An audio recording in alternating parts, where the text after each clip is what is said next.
आज मेरे साथ एक ऐसी मेहमान शख्सियत हैं जो बहुत ही ज़्यादा यूनिक है। उसकी वजह ये है कि वो ऐसा काम कर रही हैं पाकिस्तान में उन जैसा काम कोई और दूसरा कर नहीं रहा। आप डॉक्यूमेंटेरियन हैं, एक्सप्लोरर हैं, माउंटेनियर हैं। आइए उनसे बात करते हैं। मेरे बहुत ही अच्छे दोस्त खालिद महमूद साहब। खालिद भाई कैसे हैं आप? Perfectly good. मैंने सोचा था कि मैं आपसे जब भी मिलूंगा ना एक सवाल ज़रूर करूंगा सबसे पहले, क्योंकि मैं आपकी पिक्चर्स, आपकी ट्रैवलिंग सब कुछ देखता रहता हूँ मैं सोशल मीडिया पे। तो मैं जानना ये चाहता हूँ कि पाकिस्तान कितना यूनिक है माउंटेन्स को लेके, क्योंकि आपकी तो ग्रिप है ही। अगर पाकिस्तान की माउंटेनियरिंग के हवाले से मैं बात करूँ कि ये कितना यूनिक है, तो मैं इसलिए भी अच्छे तरीके से कंपैरिजन कर सकता हूँ क्योंकि मैंने दुनिया देखी है। मैंने यूरोप के माउंटेन्स देखे हैं, मैंने इटालियन एल्प्स देखी हैं, डोलोमाइट्स देखी हैं, स्विस एल्प्स देखी हैं, जापानीज़ एल्प्स देखी हैं और साथ ही अफ्रीका और नेपाल भी मैं रिसेंटली करके आया हूँ। तो पाकिस्तान इन तमाम मुल्कों से फार फार मोर बेटर है। ये इतना ज़्यादा पोटेंशियल है हमारे पास। 3 माउंटेन रेंजेस हैं। सबसे पहले तो इसमें कराकोरम है, हिंदू कैश है, हिमालय है। और अगर आप इनको क्लब करके भी पोटेंशियल देखें तो पाकिस्तान का अगर पोटेंशियल दुनिया से कंपेयर किया जाए तो 40% माउंटेन्स हम लोग होल्ड करते हैं as compare to the world.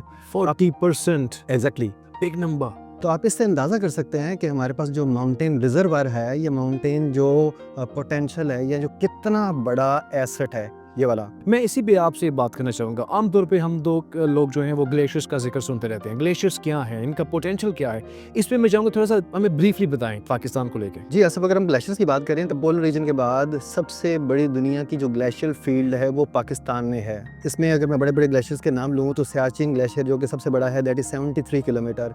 फिर ब्याफो ग्लेशियर आ जाता है, दैट इज़ 67 किलोमीटर लॉन्ग। फिर बल्तोरो ग्लेशियर है, दैट इज़ 64 किलोमीटर लॉन्ग। तो इतने बड़े बड़े जो ग्लेशियर हैं ये पोलर रीजन के बाद और दुनिया में कहीं नहीं है। इवन मैं नेपाल को अगर उसकी बात करूं तो अभी मैंने जो रिसेंटली विज़िट किया तो नेपाल के ग्लेशियर मैंने देखे कि इंतहाई छोटे छोटे ग्लेशियर हैं, यानी कि पाकिस्तान के मुकाबले में कोई कंपैरिजन बनता ही नहीं है। ठीक है। पाकिस्तान के ग्लेशियर में कराकोरम में अगर आप स्नो लेक देखें तो स्नो लेक जो कि ग्लेशियर बेसन है, ये ग्लेशियल बेसन जो है ये 77 स्क्वायर किलोमीटर का ये बेसन है जो 3 बड़े ग्लेशियर्स को कनेक्ट करता है। ये तो इसको बोलते हैं snow lake. Snow lake. Got it. हर किसी का कोई ना कोई शौक होता है। मेरा भी कोई ना कोई शौक होगा, आपका भी होगा, लेकिन जो आपका शौक है इसको देखने के बाद ये आइडिया होता है कि ये बड़ी महंगी हॉबी है, बड़ा महंगा शौक है। इसके बारे में बताइए कितना महंगा है? यू आर राइट आसिफ, ये बाकी एक्सपेंसिव शौक है क्योंकि इसका जो गियर है, इसकी जो जैकेट्स हैं वो डिफरेंट जैकेट्स होती हैं। आम रूटीन वाली जैकेट्स नहीं होती, ये लाइट वेट डाउन जैकेट होती हैं। और आप अगर जैकेट्स में जितना लाइट वेट और डाउन की तरफ जाएंगे तो वो चीज़ें उतनी ज़्यादा एक्सपेंसिव होती जाती हैं। इसका अगर आप शूज़ ले रहे हैं तो ये लाइट वेट ट्रैकिंग शूज़ में आता है या माउंटेनिंग शूज़ में आता है, तो ये शूज़ भी एक्सपेंसिव होते हैं। इसके अलावा जितना टेक्निकल गियर है वो एक्सपेंसिव है। एक्सपेंसिव होने की 2 रीज़न है। एक तो ये पाकिस्तान में मैन्युफैक्चरिंग नहीं होता, इसकी मैन्युफैक्चरिंग यूरोप में होती है, अमेरिका में, या डिफरेंट बड़े बड़े कंट्रीज़ में होती है। लेकिन क्या अवेलेबल है पाकिस्तान में? वेरी सॉरी टू से कि पाकिस्तान में अवेलेबल नहीं है, जबकि ये जितनी बड़ी माउंटेन रेंज है, जितना बड़ा पोटेंशियल हमारे पास है, ये होना चाहिए यहाँ पे। एक वर्ड उर्दू का है अलमिया, इसे बोलते हैं अलमिया। जैसा कि आपने जिक्र किया कि भाई 40% पाकिस्तान के अंदर माउंटेन्स हैं और फिर हम गियर की बात करें वो पाकिस्तान में अवेलेबल नहीं है, तो ये वाकई एक बहुत बड़ा, इसे हम अलमिया कह सकते हैं। तो आप पीटीडीसी के हवाले से कुछ बताएं। आप कोलैबोरेशन आपकी हमें नज़र आती रहती है, क्या काम कर रही है पीटीडीसी और आप क्या सर्व कर रहे हैं उन्हें? असल क्योंकि मैं पिछले 10 सालों से जो है वो ग्लेशियर्स की और माउंटेन की एक्सप्लोरेशन कर रहा हूँ और डॉक्यूमेंट्रीज़ बना रहा हूँ। और बहुत सारी डॉक्यूमेंट्रीज़ ऐसी हैं कि आपको सिंगल डॉक्यूमेंट्री यूट्यूब की मिलेगी जो कि मैंने बनाई हैं और अपलोड की हैं। तो पीटीडीसी को मैं सर्व कर रहा हूँ फ्री ऑफ कॉस्ट, क्योंकि मेरा भी ऑब्जेक्टिव यही है कि पाकिस्तान की जो इमेज है वो पोर्ट्रे है और पाकिस्तान का ये जो पोटेंशियल है ये पूरी दुनिया को दिखाया जाए। तो पीटीडीसी के साथ जब मैंने मीटिंग की तो उन्होंने फिर मुझसे रिक्वेस्ट किया कि ये चीज़ें और ये डाटा हमारे साथ भी शेयर करें, और उनका जितने भी इवेंट होते हैं उसमें जो मेरी वीडियो है वो ज़रूर वो उसको रिकग्नाइज़ करते हैं और प्ले करते हैं वो।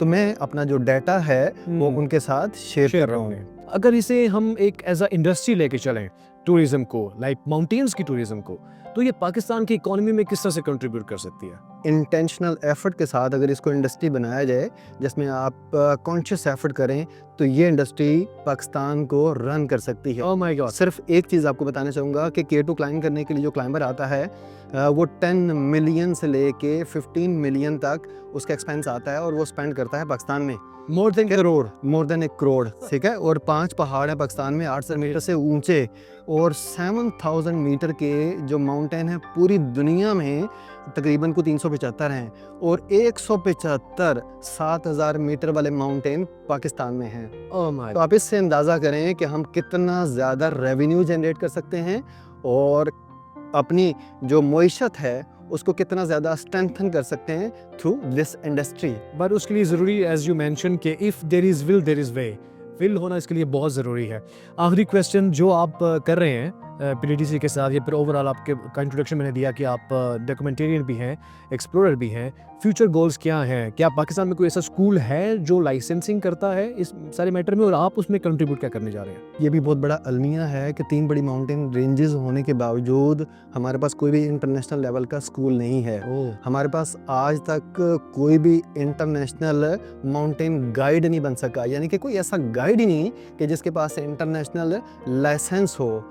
तो यही वजह है कि हमारा जो माउंटेन का पोटेंशियल है उसका जो फ़ायदा है वो नेपालीज उठा रहे हैं। हम लोग नेपाली को बुरा भला तो कहते हैं, लेकिन they are certified people, they are professional people, they are well train people, कि उनके पास इंटरनेशनल जो है वो लाइसेंस हैं उनके पास, ठीक है। इवन देन उनके पास वो टेरेन नहीं है जो हमारे पास है। एग्जैक्टली बिल्कुल। टेरेन जो है उसमें तो कंपैरिजन ही कोई नहीं, उसमें तो पाकिस्तान जैसा कोई कंट्री है ही नहीं। आप किसी भी दुनिया से कंपेयर करें, यूरोप से, अमेरिका से या नेपाल से, ये वाला पोटेंशियल, ये खूबसूरती, ये विल्डरनेस और कहीं नहीं है। एक चीज़ यहाँ पे हाईलाइट करता जाऊँ, रॉक टावर्स, जो रॉक क्लाइंबर पाकिस्तान में आता है, पाकिस्तान उसके लिए हेवन है, क्योंकि दुनिया के टॉलेस्ट रॉक टावर जो है वो पाकिस्तान में है, और डजन्स की तादाद में है, थोड़े नहीं है, इतना वसी ग्राउंड है। Second highest plateau Deosai Pakistan में है। 5 माउंटेन जो कि 800 मीटर से बुलंद हैं पाकिस्तान में है। You are doing wonderful job, और आपके लिए बहुत सारी गुड विशेस हैं। जो काम कोई नहीं कर रहा वो आप कर रहे हैं। Best of luck for your future. Thank you so much आपसे। Thank you.